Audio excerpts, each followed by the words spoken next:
Hey there, it's Melissa Marty with To Be Remembered Designs, and I'm here today because I wanted to share a tip with you that involves how you organize your scrapbook kits so that you can easily use them whenever you need certain pieces without having to sit and go through every single kit you have looking for that special piece. So here is my scrapbook kit folder on my desktop, and you can see that I have all of my scrapbook kits in here. And this is how I always organize my scrapbook kits. They all go into this one massive folder. You can see down here I've got well over 400 scrapbook kits. And I have them typically organized by designer name. So you can see here all my Juno kits, all the Digi Scrap Parades. There are a few stores that I keep the kits together for. I do that for a sweet shop. So all of my sweet shop design kits are here.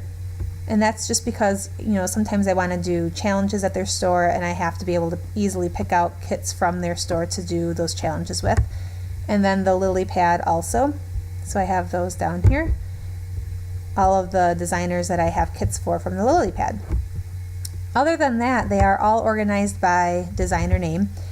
And it makes it pretty easy to find what I need because typically I'm a kit scrapper. I scrap just with the kit that I'm working with. But every now and then I want to be able to find other pieces to either add into a kit or because I'm working on a completely separate project and I just need something specific. Now, I've told you before about the search feature.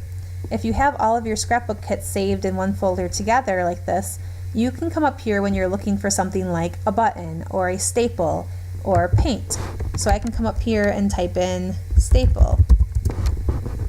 And it will go through all of my scrapbook kits and it will find all of the staples that I have. And you can see down here there's almost 300 of them. So then you can page down through and try to pick out which staple you want for your page.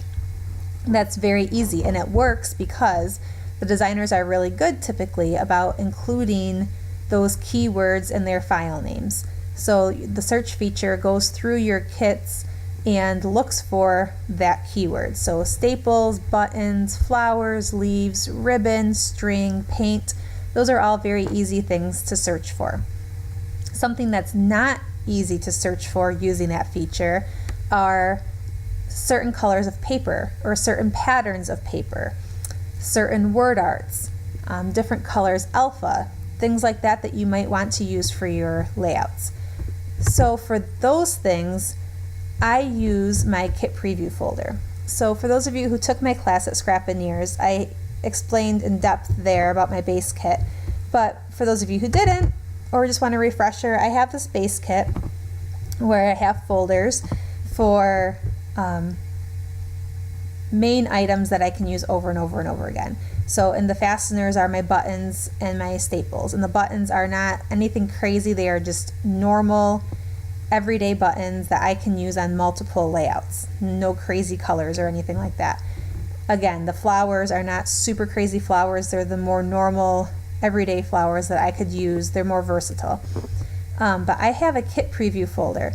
And when I started this years ago, I put all of my kit previews in as I was organizing my scrapbook kit folder, but then I just kind of let it fall by the wayside and I never thought to or never kept up with updating it. So as I purchased new kits or as I deleted old kits that I wasn't going to use anymore, sorry for those of you who are gasping at the idea of deleting a scrapbook kit, but I do that from time to time. I never came in here and updated my kit previews. So what I ended up with was this big folder of all these previews. Some of them I still had, some of them I didn't. I was missing all of my newer kits and I just never really came and used it. So a month ago I made myself sit down and I updated all my kits on my external hard drive so that, if anything were to happen to my computer, I would still have all of my kits. Please do that. And I made myself sit down and go through my kit preview folder and add all the kit previews that I was missing and delete the ones that I didn't need anymore. So now I have this really nice folder of almost 500 kit previews that are a good representation of the kits that I actually currently have on my computer. And this is really nice because it's easy to flip through.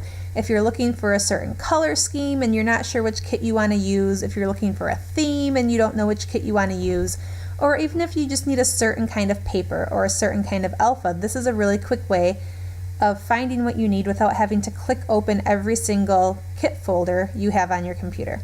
So the other day I needed a piece of paper. I was looking for a white paper with black stripes. It sounds very specific, but that's really what I needed. It was actually for that skiing poster I just posted. But anyway, so I needed to find a kit that had white paper with black stripes, and I probably could have made it myself, but it's just as easy to do it this way. And I didn't want to have to go and click through every single kit in my scrapbook kit folder, because that would have taken forever to open up all 400, 500 kits and look for which one had black paper or white paper with black stripes. So instead I came in here to my kit preview folder and I just clicked on the first one, and I just am going to page through. I mean, it's easy to see the papers back here. Or if you're looking for the alphas, if you need like a blue alpha or something like that, you can come in here and look at the alphas. So you can just kind of page through, glancing at the papers until I find which paper or which kit has the paper with the black stripes like I want. But this makes it really easy to see what you've got to work with without having to open everything up.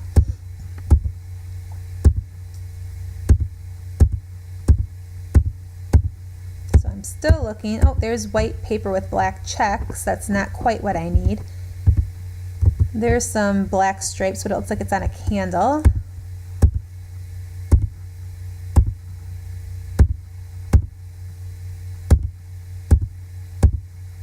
Oh, there we go. White paper, black stripes. That's exactly what I'm looking for. So now I can see that it's the Rough House kit from Done by Design. I can X out of here, go back to my scrapbook kits, and let's see, Done, Rough House, right there. And if I scroll down, I should be able to find that paper, and here it is. And then you can pull it into your project and go ahead and get working, and that didn't take very much time at all. But that's exactly what I needed, and that's the paper I used on my poster that I posted for you to see. So I would definitely recommend, if you don't have a kit preview folder, to take the time, and it will take a little bit of time, but you can do it easily while you're watching a movie on TV, or